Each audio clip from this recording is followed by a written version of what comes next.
છો? મજામાં? આપણે જોયા હતા ગઈકાલે લાસ્ટ દાખલા નંબર 8 સુધીના દાખલા આપણે જોયેલા tan ઇન્વર્સ x વાળો દાખલો. મિત્રો ગઈકાલનો જે લેક્ચર હતો એમાં થોડુંક મોબાઈલ સેટિંગમાં પ્રોબ્લેમ હતો એટલે ફોકસ આમ જગ થતું હશે.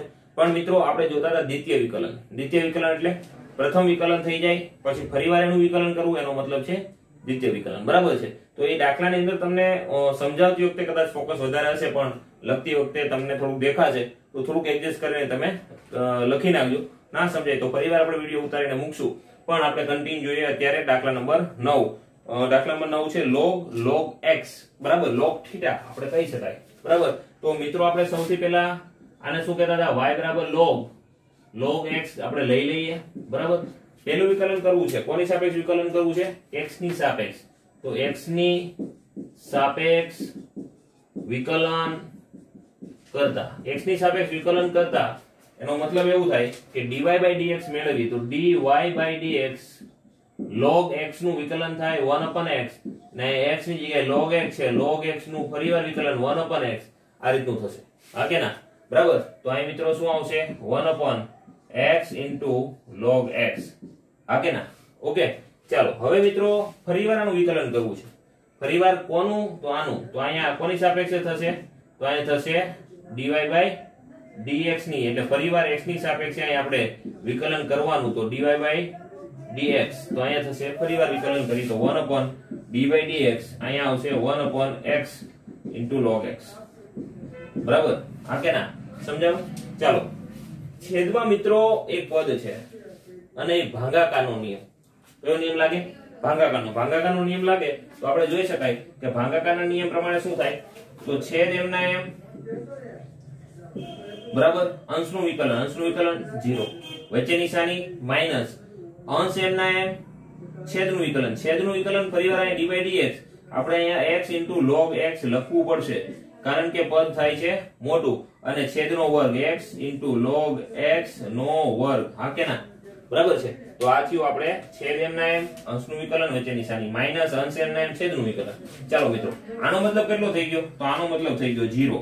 તો અહીંયા પેલું પદ છે 0 થઈ ગયો, વચ્ચે નિશાની માઈનસ, અહીંયા 1 નું મૂલ્ય 1. આનું ફરીવાર આપણે વિકલન કરવાનું થયું તો આનું વિકલન ફરીવાર કરીએ. પહેલું પદ એમના એમ, બીજા પદનું વિકલન, વચ્ચે નિશાની પ્લસ ગુણાકારનો નિયમ છે. બીજું પદ એમના એમ, પહેલા પદનું વિકલન એટલે કેટલું થઈ જાય છે? 1. આ દાખલો કૌંસ પૂરો, છેદમાં આવશે x log x નો વર્ગ. બરાબર? અહીં x ઉડી ગયા મિત્રો, માઈનસ અંદર ગુણી નાખો તોય ભલે, આનો લેવા દો તો ભલે. તો આપણું અહીં આવી જશે માઈનસ, એમને લેવા દઈએ 1 log x ના છેદમાં x log x નો વર્ગ. આ આપણો થયો જવાબ. સમજાણું મિત્રો? તો આ તો દાખલા નંબર 9. નેક્સ્ટ જોઈએ દાખલા નંબર 10. મિત્રો એકદમ સરળ છે, ખાલી સ્ટેપ બાય સ્ટેપ આપણે ધ્યાન રાખવાનું છે. બરાબર? સૌથી પહેલા આપણે શું કરીએ? તો y બરાબર sin log x લઈ લઈએ. સેમ દાખલો થયો.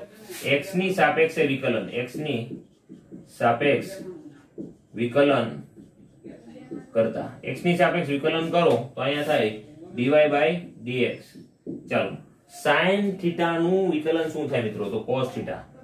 તો cos log x ફરીવાર અહીંયા x નું θ નું થશે 1/x, log x નું 1/x. તો પદ આપણી આવી ગયું cos log x ના છેદમાં x dy/dx.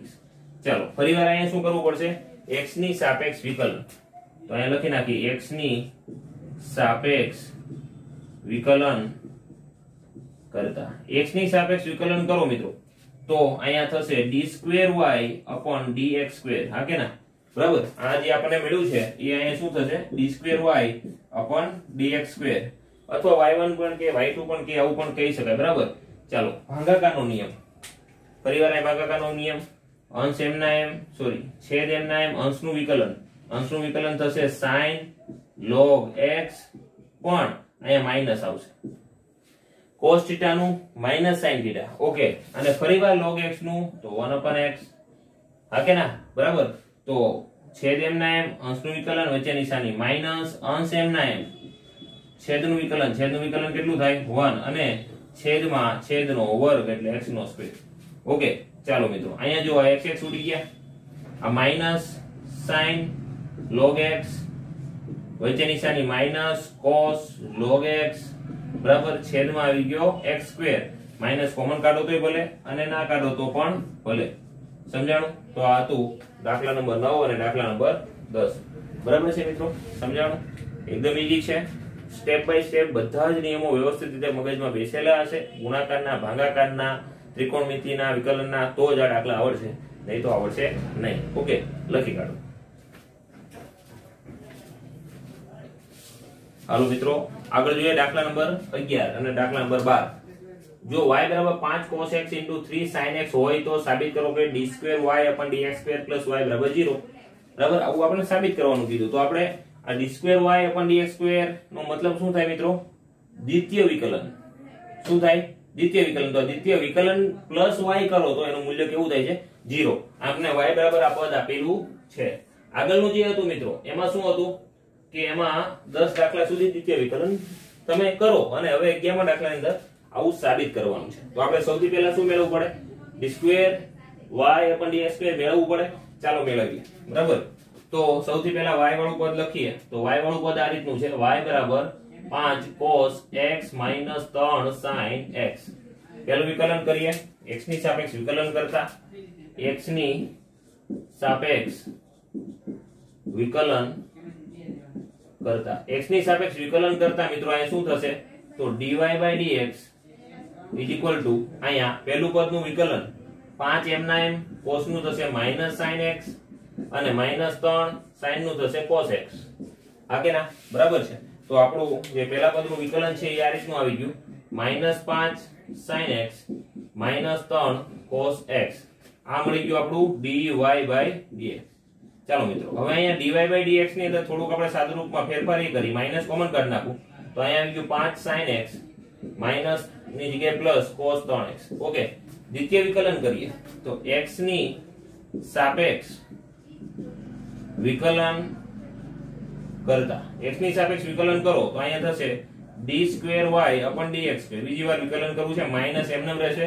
અંદરનું કૌંસનું વિકલન કરો 5 sin નું થશે cos x plus 3m cos નું થશે -sin, માઈનસ આગળ લખી નાખો 3 sin x. થશે કે નહીં થાય? બરાબર, તો 5 cos x - 3 sin x એ જ આપણી રકમ છે. તો એના બરાબર શું લખી શકાય? y લખી શકાય. શું લખી શકાય? y. માટે d2y dx2 = -y. આ -y આ બાજુ આવે મિત્રો. તો આ પદ શું થશે? પદાર્થનું થશે d2y dx2 y બરાબર શું મળી ગયું? 0. તો જે પરિણામ આપણે સાબિત કરવાનું હતું મિત્રો એ અહીંયા સાબિત થાય છે. છે ને? એકદમ ઈઝી. હા કે ના? બરાબર. તો આગળ જોઈએ દાખલા નંબર 12. તો y બરાબર cos 1 x હોય તો d2y dx2 માત્ર y ના પદ સ્વરૂપે મેળવો. મિત્રો થોડીક આ વાક્ય રચના બદલી છે. આપણે જે જવાબ મેળવતા હતા, માની લો કે આ જે જવાબ છે એ x ના સ્વરૂપમાં કહેવાય. અહીંયા d2y dx2 કેના સ્વરૂપમાં કહેવાય? x ના સ્વરૂપમાં. કારણ કે અહીંયા ચલ કોણ છે? x. પણ અહીંયા કોને મેળવવાનું છે? y ના સ્વરૂપમાં મેળવવાનું છે. બરાબર, તો આપણે સમજીએ. આપણને અહીં શું આપ્યું છે? y બરાબર cos 1 x. તો પહેલા તો આપણે એ મેળવીએ કે આનું d2y dx2 તો મેળવવાનું છે. તો પહેલું વિકલન કરી નાખીએ. તો અહીંયા થશે dy/dx. બરાબર, dy/dx કરો. cos 1 નો મતલબ થાય 1/√1 - x². આ માઈનસ આ એનું પહેલું વિકલન. સમજાણું કે ના સમજાણું? આનું થોડું હું સરળ રૂપ બનાવું તો આ રીતનું થાય, માઈનસ આને અંશમાં લઈ લો તો 1 - x² ને આ 1/2 પણ ઉપર આવે તો -1/2 ઘાત થાય. હા કે ના? અને અહીંયા x² નું અહીંયા આનું વિકલન જ છે. બરાબર, એટલે ફરીવાર વિકલન જ્યારે કરીએ ત્યારે x² નું વિકલન થશે. તો x ની સાપેક્ષ ફરીવાર વિકલન કરીએ. સાપેક્ષ વિકલન કરતા જો x ની સાપેક્ષ ફરીવાર વિકલન કરો તો અહીં શું થશે? d2y dx2 થશે. આપણે જે મેળવવાનું કીધું છે d2y dx2 પહેલા મેળવી લઈએ. બરાબર, તો અહીં શું આવશે? માઈનસ છે. આ 1/2 ઘાત આગળ માઈનસ છે, પાછું -1/2 ઘાત આગળ 1 - x² માં 1/2 માંથી એક ઘાત ઓછી કરો અને જે ચલ છે એનું ફરીવાર વિકલન. તો આનું વિકલન થશે 2x. 2x નું 1, 2x નું 2 થાય ને? હા કે ના? આનું x² નું 2x. બરાબર ને? ચાલો હવે અહીંયા જે છે માઈનસ માઈનસ કેવું થઈ ગયું? પ્લસ. આ 2 2 ઉડી ગયા કે ના ઉડી ગયા? બરાબર, તો આગળ કોણ આવી ગયું? x. તો x 1 - x² ની કેટલી ઘાત આવી? 3/2 ઘાત. ચાલો અહીંયા માઈનસ ઘાત છે તો છેદમાં જશે. x ના છેદમાં 1 - x² ની 3/2 ઘાત. હા કે ના? હવે મિત્રો આ કેના સ્વરૂપમાં થયું? તો આ થયું d2y/dx2 એ x ના ચલ સ્વરૂપમાં થયું. હવે આપણે કયા સ્વરૂપમાં જોવે છે? y સ્વરૂપમાં. જોજો હવે આનો ઉપયોગ કરી. y બરાબર cos ઇન્વર્સ x હોય તો x ને કરતા બનાવો તો x બરાબર શું થશે? cos y. કેમ થયું? કેમ કે આ પદ સામે સાઈડ જાય તો x બરાબર થયું cos y. તો આપણે અહીં x દેખાય છે તો મૂકી દઈએ cos y. ઓકે, છેદમાં આવી ગયું 1 - cos square y ની 3/2 ઘાત. સમજાણું મિત્રો? તો જો તમે જમણી બાજુ જોઈ શકો છો કે આખું પદ કયા સ્વરૂપમાં આવી ગયું? y ના સ્વરૂપમાં. થોડુંક સાદુરૂપ આપી દઈએ. બરાબર? તો જમણી બાજુ જે છે એમાં cos y એમને રહ્યું. બરાબર? છેદમાં 1 - cos square theta તો sin square theta. તો અહીંયા આવશે sin square y ની 3/2 ઘાત. 2 2 ઉડી ગયા મિત્રો. તો અહીંયા આવી ગયું cos y upon sin ઘન y. મિત્રો થોડુંક અહીંયા ફેરફાર કરીએ. cos y ના છેદમાં sin y into sin square y કરી નાખું તો cos upon sin એટલે મિત્રો શું થશે? cot y અને 1 upon sin square theta તો cosec square theta. બરાબર? તો આ મળી ગયું આપણને d square y upon dx square એ જે આપણને કયા સ્વરૂપમાં મળી ગયું? y ના સ્વરૂપમાં. તો મિત્રો દાખલાની અંદર થોડુંક ફેરફાર એ હતો કે ઇન્વર્સ વિધેયને આપણે ફેરફાર કરી અને અંદર મૂકી દીધું. સમજાણું કે ના સમજાણું? દાખલાને રકમને જોઈને ગભરાઈ જવું નહીં. દાખલાને બીજી રીતે પણ ગણી શકાય. x બરાબર cos y છે. બરાબર? તો અહીંયા તમે dx x ની સાપેક્ષ વિકલન કરો તો અહીંયા 1 થઈ જાય. cos y નું વિકલન શું થાય? તો sin y. y નું શું થાય? dx dy/dx. બરાબર? અને એને કરતા બનાવો cos y ને cosec. cos નું એ sin બની ગયું. sin સામેની સાઈડ જાય તો cosec બને. cosec નું વિકલન કરશો બરાબર dy/dx ની સાપેક્ષમાં તો ફરીવાર આ જ આવશે. ઓકે, સમજાણું? બીજી રીતે પણ ગણી શકાય પણ આપણે એક પેટર્ન થી ગણતા હતા, એ પેટર્ન થી કન્ટિન્યુ રાખ્યું છે. સમજાણું કે ના સમજાણું? ઓકે, લખી કાઢો. ચાલો મિત્રો આગળ જોઈએ દાખલા નંબર 13. દાખલા નંબર 13 ની અંદર જે કીધું છે y બરાબર 3 cos log x plus 4 sin log x હોય તો સાબિત કરો કે x2 y2. y2 નો મતલબ દ્વિતીય વિકલન મિત્રો. d2y upon dx2 લખીને એ જ થયું y2. y1 એટલે dy/dx. બરાબર? આ આપણે સાબિત કરવાનું છે. y2 નો મતલબ સમજવો d2y upon dx2 અને y1 આપણે સમજવું dy/dx. પ્રથમ વિકલન દ્વિતીય વિકલન. ઓકે, ચાલો સાદુરૂપ આપીએ મિત્રો. આપેલા પદની અંદર સૌથી પહેલા આપણે y બરાબર 3 cos log x છે પ્લસ 4 sin log x છે. બરાબર? x ની સાપેક્ષ વિકલન કરતા x ની સાપેક્ષ વિકલન કરતા x ની સાપેક્ષ વિકલન કરો મિત્રો તો અહીં શું થશે? તો dy/dx થશે. બરાબર? dy/dx થશે તો પેલું પદ જે છે એમાં 3 m ના m cos નું થશે sin log x. ફરીવાર log x નું શું થશે? તો 1 upon x વચ્ચે નિશાની પ્લસ 4 m ના m sin નું થશે cos log x અને ફરીવાર અહીંયા log x નું થશે 1 upon x. સમજાણું? ચાલો 1 upon x કોમન કાઢી નાખો. 1 upon x કોમન કાઢો એટલે 1 upon x કોમન નીકળશે તો અહીંયા આવી ગયું -3 sin log x વચ્ચે નિશાની પ્લસ 4 cos log x. સમજાણું મિત્રો? હા કે ના? ચાલો હવે આપણે શું કરીએ મિત્રો? આને આપણે y1 પણ કહી શકાય અથવા dy/dx કહેવા દઈએ. આ એક સામેની સાઈડ જશે. બરાબર? તો અહીંયા બની જશે x into dy/dx. બરાબર? is equal to -3 sin log x plus 4 cos log x. મિત્રો જે પરિણામ લાવવાનું છે એનાથી ગભરાઈ જવાનું નથી.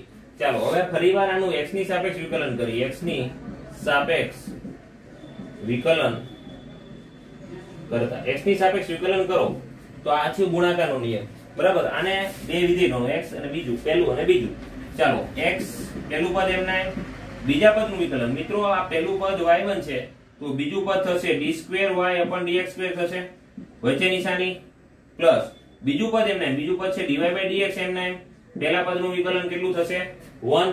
ડાબી બાજુ વિકલન કર્યું તો જમણી બાજુ પણ વિકલન કરીએ તો જમણી બાજુ વિકલન શું થશે? -3 એમના sin નું થશે cos log x. હા કે ના? ને log x નું થશે 1 upon x.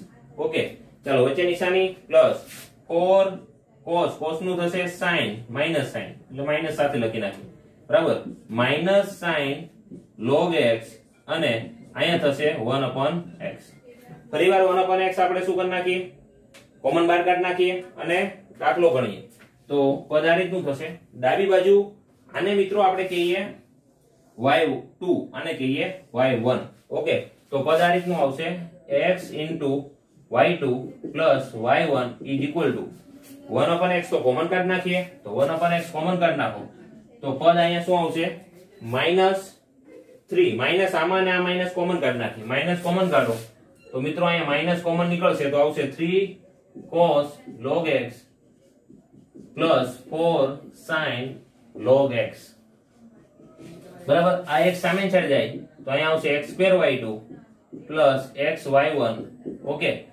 is equal to -3 log cos log બરાબર cos log x plus 4 sin log x ચાલો હવે તમે જો મિત્રો 3 cos log x plus 4 sin log x is equal to શું થશે આના બરાબર થશે y ઓકે તો આ પદ આ રીતનું આવ્યું x2y2 xy1 is equal to minus y આ બાજુ આવશે તો x2y2 plus xy1 plus y is equal to 0 જે આપણે સાબિત કરવાનું છે જે સાબિત માટે માંગેલું છે જે સાબિત થાય છે ઓકે મિત્રો તો આ દ્વિતીય વિકલનની અંદર થોડા ફેરફાર આવે છે બરાબર આપણે d2y dx2 મેળવતા હતા જેને અહીંયા શું કીધું y2 y1 ઓકે તો આ જ પદ છે ખાલી થોડું કામથી આમ તમે ચેન્જીસ કરતા રહો એટલે સાબિત થાય જ સાબિતીના દાખલા હંમેશા સાબિત થાય જ બરાબર અને જવાબ આપેલો છે એટલે સરળતાથી થઈ જાય સમજાણું કે ના સમજાણું બરાબર લખી કાઢો 14 y બરાબર a e into e raised to mx અને plus b e raised to nx હોય તો સાબિત કરો કે d2y dx2 એટલે દ્વિતીય વિકલન વચ્ચે નિશાની -m + n dy/dx એટલે પ્રથમ વિકલન plus m n y બરાબર 0 થાય છે આવું આપણે સાબિત કરવાનું છે તો મિત્રો પહેલા તો અહીંયા કિંમત આ મેળવવી પડશે આ મેળવવી પડશે બરાબર તો અહીંયા y બરાબર જે છે એ લખીએ તો a e raised to mx plus b e raised to nx okay ચાલો y પહેલું x સાપેક્ષ વિકલન કરીએ x ની સાપેક્ષ વિકલન કરતા x ની સાપેક્ષ વિકલન કરો એટલે અહીંયા થશે મિત્રો dy/dx અહીંયા જે છે a m ના m mx તો e raised to mx તો ઘાત આગળ તો ઘાતનો સગું m આગળ અને e raised to x નું e raised to x જ થાય હા કે ના બરાબર પ્લસ b m ના m n આગળ e raised to nx આવું થશે હા કે ના તો આ પણ આપણું પહેલું પદ થઈ ગયું ચાલો બીજી વાર x ની સાપેક્ષ વિકલન કરીએ x ની સાપેક્ષ વિકલન કરતા બીજી વાર ચાલો x ની સાપેક્ષ વિકલન કરો તો અહીંયા શું થશે d2y dx2 ઓકે ચાલો a m ના m m ના m એટલે m થયો ફરીવાર e raised to x નું e raised to x પણ m આગળ આવશે એટલે m2 થશે e mx ચાલો એવું જ b n2 e raised to nx સમજાણું મિત્રો તો આ મેળવી લીધું આપણે બધા પદ ચાલો હવે આપણે અંદર કિંમત મૂકીને સાદુરૂપ આપીએ ઓકે ચાલો ડાબા જે છે એ આવું છે કે d2y dx2 વચ્ચે નિશાની -m + n dy/dx અને પ્લસ m n y બરાબર 0 d2y dx2 તો મિત્રો અહીંયા જે છે એ છે a m2 e raised to mx plus b n2 e raised to nx okay ચાલો વચ્ચે નિશાની માઈનસ m plus n અને અહીંયા પહેલું જે આપ્યું છે a e raised to mx sorry am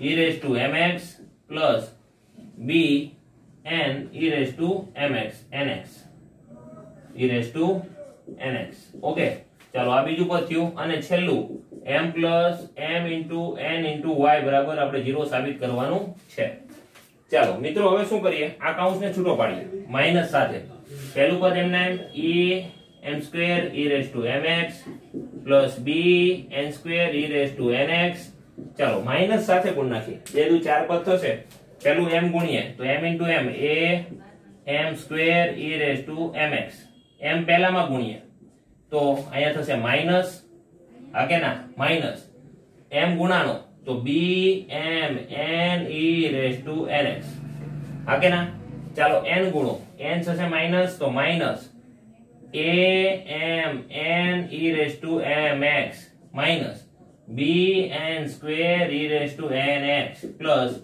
m n y આ કે ના ઓકે સમજણ પડી ચાલો હવે તમે જો અહીંયા આ પદ અને આ પદ ઉડી ગયા માઈનસ માઈનસ માઈનસ અને પ્લસ અને આ પ્લસ ને આ માઈનસ એટલે આ સોરી આ પદ ના ઉડે નીચે વાળું પદ બરાબર સ્ક્વેર વાળું અહીંયા શું છે m ચાલો વધ્યું શું બરાબર વધ્યા બે પદ હવે એમાં જોજો કયા કયા પદ વધ્યા છે એક તો આ b વાળું આ પદ અને આ પદ વધ્યા છે બરાબર એમાં તમે કોમન કાઢો તો માઈનસ કોમન નીકળશે mn કોમન નીકળશે હા કે ના અને અંદર વચ્ચે e raised to mx પણ કોમન નીકળશે અંદર વચ્ચે a plus b plus mny શું વધ્યું mn e raised to mx અને b raised to nx અને mny મિત્રો થોડીક અહીંયા પદની અંદર ગોઠવણી કરીએ તો પદ આ રીતનું થશે જે રીતે આપણે લાવવાનું છે એ રીતે mn કોમન કાઢીએ -mn કોમન કાઢો તો અહીંયા એવું b e raised to nx plus a e raised to mx આવું થાય હવે મિત્રો તમે જો રકમમાં y બરાબર શું છે તો a raised to e raised to mx plus b e raised to nx તો એવું સેમ ટુ સેમ પદ આ થઈ ગયું y વાળું બરાબર તો આપણે લખીએ કઈ -mn આના બરાબર y plus mny પ્લસ અને માઈનસ મિત્રો એટલે શું આવી ગયું 0 બરાબર શું થઈ ગયું જવાબ તો છે ને એકદમ ઈઝી દાખલો મિત્રો આ કે ના તો આ તો દાખલા નંબર 14 બરાબર તો મિત્રો આ જો આપણો લેક્ચર નંબર 20 બરાબર આની પહેલાના 8 દાખલા ગણેલા 9 થી દાખલા નંબર 14 સુધી આપણે આજે આ લેક્ચરમાં ગણ્યું છે આગળ કન્ટિન્યુ આપણે દાખલા જોશું આ સ્વાધ્યાયની અંદર 14 દાખલાથી લઈને 17 દાખલા છે એટલે આ રીતમાં પૂરું થઈ જશે પછી રોલના પ્રમેય વાળું છે જે આપણે ગણવાનું નથી નવા અભ્યાસક્રમ જે ગવર્નમેન્ટ આપ્યો છે એમાં અમુક દાખલા કેન્સલ કર્યા છે જે આપણે આમાં માઈનસ કરતા જઈશું વિડિયોની અંદર બરાબર જે ઇમ્પોર્ટન્ટ જ છે પણ આપણે અત્યારે પૂરતું સેવ કરશું માઈનસ કેમ કે લિમિટેડ સિલેબસ ની અંદર આપણે ગણવાનું છે તો આની પછી સ્વાધ્યાય 5.8 છે એમાં ઘણું ખરું કટ થઈ જશે પછી ડાયરેક્ટ પ્રક્રિયા સ્વાધ્યાય છે એટલે એ પણ એમાં જે આપણે રીતુ ભણી ગયા છે એ રીતના દાખલા આગળ બધા ગણવાના છે બરાબર એમાં પણ 23 જેવા દાખલા છે એમાં કેટલા દાખલા કટ કર્યા છે એની માહિતી આપણે નેક્સ્ટ લેક્ચરમાં લેશું બરાબર તો આપણે આજે લેક્ચર નંબર 20 અહીં સુધી રાખીએ અને ગણતા રહીએ બરાબર તો મિત્રો આજે આપણે જોયું દ્વિતીય વિકલન શું જોયું દ્વિતીય વિકલન જે બહુ જ અગત્યનું હતું ઓકે ફરીવાર મળીશું નેક્સ્ટ લેક્ચરમાં ત્યાં સુધી ગણતા રહો ઓકે થેન્ક યુ